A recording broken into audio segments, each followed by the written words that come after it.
अस्सलाम वालेकुम जनाब, तुसां तकने पियो पठवारी मलका चैनल ते ये साड़ी पूरी टीम है पठवारी मलका जिन्हों ने चैनल है दुबई च हलीशा जिन्हों का नाम है उन्होंने चैनल है माशाल्लाह बहुत अच्छा चैनल है और बहुत अच्छी उन्होंने पहले ही वीडियो काफ़ी सारी बहुत अच्छी वीडियो चढ़िया भी उन्होंने पर तो हूँ उन्होंने पर असा नवा काम शुरू किया पठवारी ड्रामे तो पहले उन्होंने चैनल नाम सा हलीशा और चैनल का नाम चेंज करके उन्होंने रखी छड़ा जी पठवारी मलका ते माशाल्लाह टीम है सारी अज 2 डे शूट यानी कि उन्होंने पठवारी मलका चैनल उन्होंने करने पिया ते साढ़े नाल कुछ बंदे वे सूफी सरफराज साहब और शहद भाई और गुलनाज रानी नईम और शायद इथों नाल टीम ने बंदे वे ते मलका पठवार चैनल से रिकॉर्डिंग शार्डिंग करने पे आज ते आज कैसा लगा जी काम करने मलका पठवार जी चैनल हाँ अस्सलाम वालेकुम उम्मीद करनी है इंशाल्लाह सारे ठीक हो सो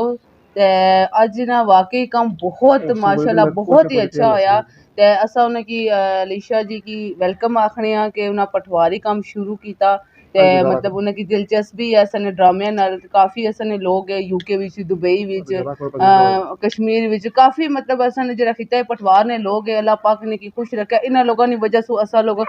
मजीद और अच्छा काम करने पिया ते काफी चैनल ओपन होए वे ठीक है पठवारी इस चीज़ा की बहुत ज्यादा मिगी खुशी होनी पी ते इंशाल्लाह असा उन्हें दिली दुआ करने हैं कि अल्लाह पाक ने की अलीशा की जिस तरह उन्हें काम शुरू किया अल्लाह पाक ने की बहुत ज्यादा कामयाबियां अता फरमाया जो चीज़ उन्हें सोची तो इंशाल्लाह उम्मीद यही है कि ऐसा अच्छे तो अच्छा उन्हें काम करके देसा इंशाल्लाह और इस चैनल की सब्सक्राइब करना लाइक करना शेयर करना तो घंटी ने बटन जरूर दबाया है जी घंटी ने बटन लाजमी दबाया किस तरह यानी कि बड़े मजे मजे ड्रामे लबसन पठवारी ड्रामे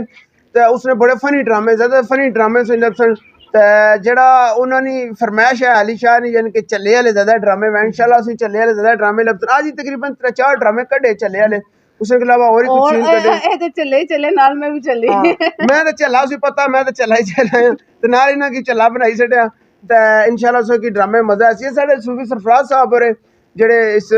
लोकेशन इंचार्ज है नाल नईम भाई होरे नाल शहद भाई साफ न्यूज़ अखबार वाले नाल जाकर सारे टीम सपोर्ट यानी कि काफ़ी सपोर्ट इन्हें वजह सोनी तो माशाल्लाह बहुत मज़ा आया काम कर रहे हो अज तो ऐसे ही नेक्स्ट पहला सीन से यानी कि पहली किस लबसी स्टोरी लबसी ऐसो की लाइक करे सब्सक्राइब करे ताकि फिर सो नेक्स्ट ड्रामा से मेहनत की सो तक सको इंशाल्लाह अस्सलाम वालेकुम व रहमतुल्लाहि व बरकातहू मैं बैठा मैं थोड़े 2-4 गल्लां मैं भी बाइक ना अस सारे वैसे तो सारे ठीक ठाक ही हाँ मैं सुनना भी ठीक हाँ तकना भी ठीक हाँ बोलना भी ठीक हाँ ये भी सारे ठीक ठाक है किसा किसा टाइम कोई झला बनी किश ना कोई कला बनी किश ना कोई माड़िया डोरा बनी किश